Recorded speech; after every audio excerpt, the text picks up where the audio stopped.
Next thing to discuss is the auto screens and all the submenus associated to auto mode. The very first screen is the general screen, which covers general status of the machine. The very top portion, auto cycle status, covers the general cycle of what's happening on the machine generally, as well as the submenu or subcycles of injection and recovery. So for example, if the carriage is moving down, it will indicate that the carriage is moving down to the mold. It will then indicate if the injection is running. If the machine is running during recovery, the recovery subcycle will indicate what steps are taken during recovery, and then letting you know if the cycle is finished or still running through whatever steps. This section right here is very useful for troubleshooting, so if your machine does get stuck or some reason you cannot explain why it's not finishing a cycle, this is one of the first spots I would ask you to look at to let me know what state the machine is at. For example, maybe a limit switch has failed and the machine is waiting for that limit switch to be made. It will indicate that, for example, the carriage is trying to retract, which let me know that the carriage back limit switch is no longer working. The next group is shot size. So the machine is broken up into two different types of shot for the barrel. For example, most machines have a 3-inch stroke on the injection cylinder. The first portion, this light blue area, is known as the fill size, and the second portion is known as the pack size. This lets you know how much material of your 3-inch stroke is being used. Later on we'll explain the difference between fill and pack, but this gives the operator a quick feedback of what his settings are, as well as these parameters are access to the recipe screen. So if he modifies, for example, his shot size, it will carry over to the recipe screen, and vice versa. If he modifies this parameter on the recipe screen, it will show up here on the auto screen. You also have the option to monitor your count, so you can reset your part counter. You also have feedback on the status of the cycle, so how long the overall cycle of the machine is taking, how long fill is taking, pack, and recovery. You also can monitor currently what the system pressure is and what the max injection pressure was recorded during a injection. The last part is cutoff. This gives you a quick feedback on what was the condition that switched the machine from fill into pack. Typically there are 3 conditions. One is distance. So do we travel the full length of fill before we had to switch to pack? Or did we hit a maximum pressure at that point, switched over to pack? Or did we time out and took too long in the fill portion and then was forced the machine to go into pack? So this is a quick feedback for the operator to know why he switched to pack. The next menu or screen is the inject screen. This again just gives you more specific information on inject, feedback of position as well as system pressure as the machine ran through the fill and packs portion of the injection of the cycle. You also again have information on your shot size. You also have information on pressure. For example, how much pressure did you want to use during the first or second portion of the fill, or even what you want to use for pack. Packing also is our third screen. You have the option to turn pack on or off.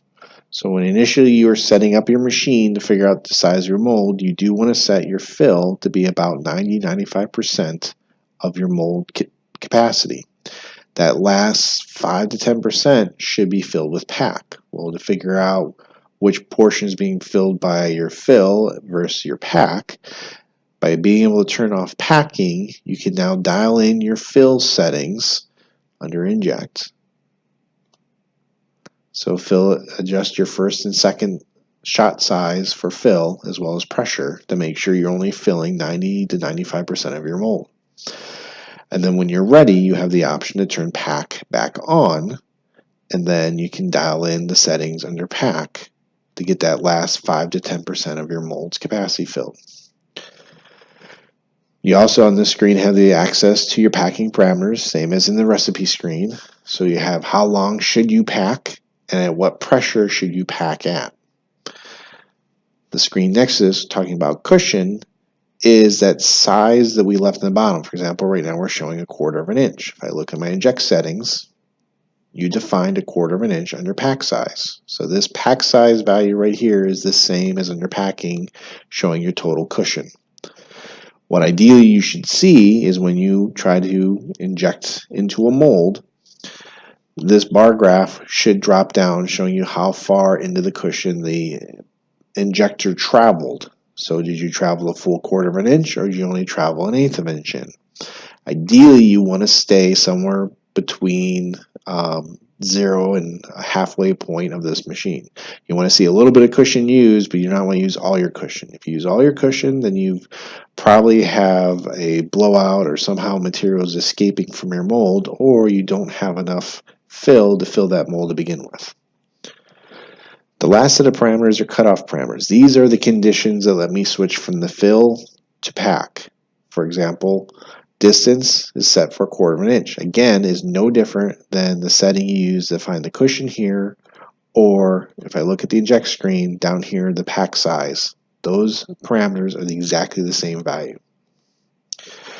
So what's indicating with distance is when the screw or injector has reached the last 1/4 of an inch of travel in the barrel, you should switch over to pack.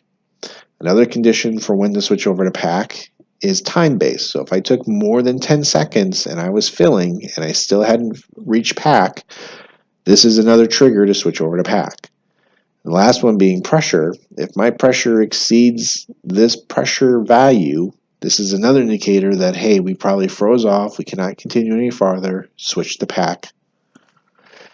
The screen will also highlight which values the machine switched to at that point. So if, for example, distance was our trigger, the distance row will highlight in yellow, indicating to the operator that your trigger was distance, not time or pressure. The recovery screen goes over a lot of the parameters in recovery. Again, a lot of these parameters are repeated in the recipe screens.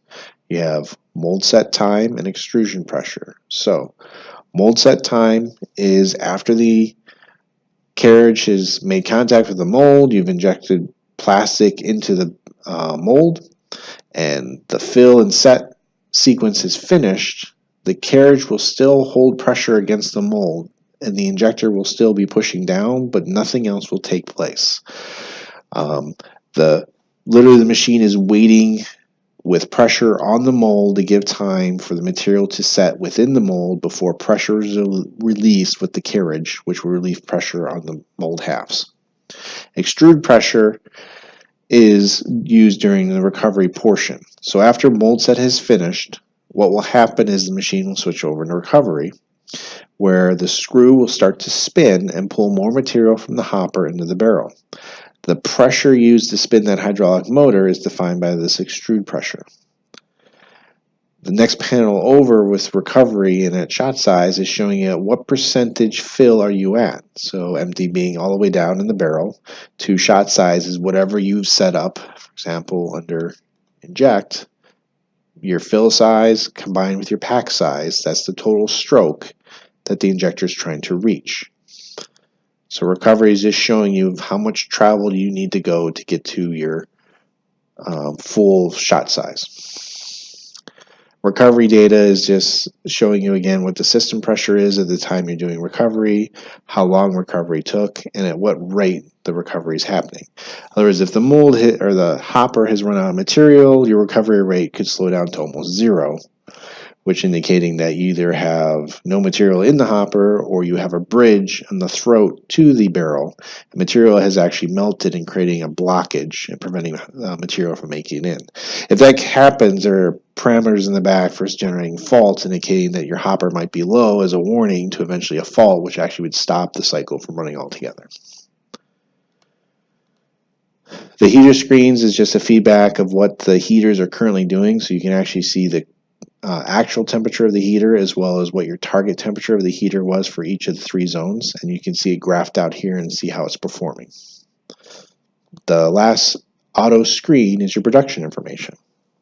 So not only do you have a part counter, but you also have information on cycle time, fill time, but which is also new versus the general screen is information on the last 8 hours of production and how many parts were made.